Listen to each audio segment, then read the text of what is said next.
Hello and welcome to today's lesson where we're looking at the cage distance framework.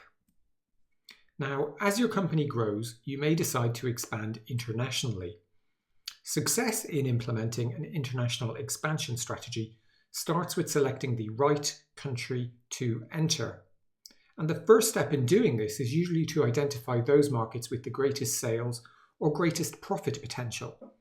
However, alongside profit potential, a key question to answer is how difficult will it be to grow your business in that country? Now, Pankaj Ghemawat, a professor of management and strategy at New York University, created the cage distance framework to answer this question. The origins of the framework came about when Ghemawat noticed something peculiar, that profit margins tend to be correlated with proximity to a company's headquarters. So, for example, Walmart's largest profit margins are in Mexico and Canada, and their worst profit margins are actually in Germany and China. Now, from this observation, Ghemawat created the cage distance framework, CAGE being an acronym standing for Cultural, Administrative, Geographic and Economic Distance. And by examining all four of these categories, you'll get a much better understanding of the distance between two countries than just the miles between them. Ultimately, the framework can help you understand the risks of international expansion. And once you know these, you can decide whether to launch or not launch, whether to make changes to your products, whether to change your pricing, or all kinds of other factors. Now, there are two parts to performing a cage analysis. The first is industry analysis, where you look at which factors your industry is most sensitive to. So that is, what factors matter to you. And the second is a country-level analysis, where you determine which countries are closest to you for the factors that matter to you. One key feature of the framework is that it takes into account both bilateral and unilateral factors. Bilateral factors are the differences specific to your business and your home market, such as having different languages, whereas unilateral factors apply to the country you're considering, regardless of your home market. So, for example, a country generally being insular or unwelcoming to foreigners. Let's take a closer look at each of the four categories. So first we have cultural differences. So these are the differences in beliefs, behaviours, language, values and norms between two countries. Now, typical cultural differences to consider include different languages or dialects, different belief systems and religions, different attitudes towards issues, different trust levels.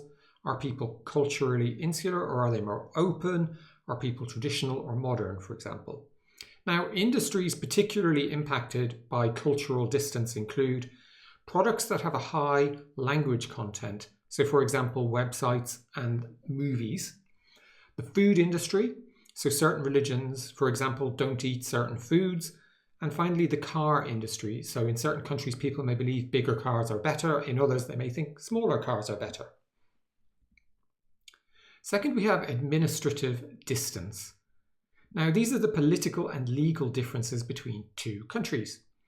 And the differences to consider here include a lack of common currency, a lack of being in a shared trading bloc, having different legal systems, political hostility to foreign firms, and the presence of corruption. Industries particularly impacted by administrative distance include producers of staple goods, so for example, electricity, drug companies, farming, aerospace, and sectors that are vital to national security, so for example, telecommunications. Next, we have geographic distance, and that's the physical distance between two countries. But it's comprised of more than just how many miles separate two countries. It includes factors like, of course, the physical distance, but also not having a shared border, meaning goods must be transported through a third country, the size of the country, the distance between cities within the countries, and even the differences in climate between the two countries. Industries particularly impacted by geographic distance include low value to weight products. So, for example, bricks are expensive to transport in large distances, especially when considering their very low cost. Other industries impacted include fragile products, perishable products, and service businesses. Finally, we have economic distance, and this is the financial distance between two countries' wealth, income and labour costs. Economic factors to consider include wealth differences, cost and/or quality of natural resources. So, for example, if you make organic smoothies, but it's difficult to get hold of organic ingredients in your target country, then that's a big barrier. Also, we have knowledge differences and gross domestic product differences. Now, industries particularly impacted by economic distance include products where demand changes with income. So, for example, luxury cars, and industries where cost differences are important, for example, clothing. So, with that, let's bring all of what we've covered so far together with an example. For this example, imagine you have a game app that you currently sell in your home market, the US, and you want to expand internationally. Now, you know the biggest market globally by population is China, so you want to investigate launching there because you think that's where the most money could be made. The other country you're considering is Canada, simply because it's in such close proximity to your home market. So let's begin by looking at some of the cage factors that are most relevant to your industry. So, for example, translation will need to happen if languages are different. Does the culture you're looking at like the type of game that you offer? Can you use your existing infrastructure? Can you use your existing company structure, or do you need to form a new company? Can you use your current customer support setup? And finally, can you use your current pricing, or does that need to change too? These are essentially the factors that you are sensitive to as a business and as an industry. Now, as you can see from the image, some significant differences exist when you're investigating launching in China. Namely, legally, the product can only be launched in China via a joint venture with a local company. You can't just enter China on your own. Also, legally, all the infrastructure would need to be hosted in China if you're serving consumers in China. And finally, your product price would need to drop dramatically to compete against local competitors. Now, as you can also see in the diagram, although the profit potential might not be anywhere near as large, there's very few barriers to launching in Canada. Now, once you've completed your cage distance framework analysis, it's really up to you to balance the risk against reward and decide which country makes the most sense for you to enter.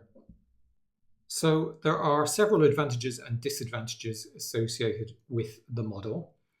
In terms of advantages, then the impacts of cage distances have been shown quantitatively using gravity trade models. Now, gravity trade models identify factors that pull economies closer together. Secondly, the model considers bilateral and unilateral distance factors. And finally, it enables you to identify factors that might handicap you relative to local competitors.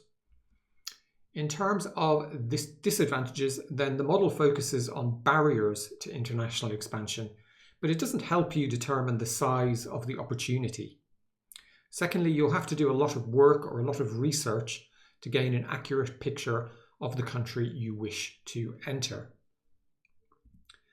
So, in summary, success in implementing an international expansion strategy starts with selecting the right country to enter.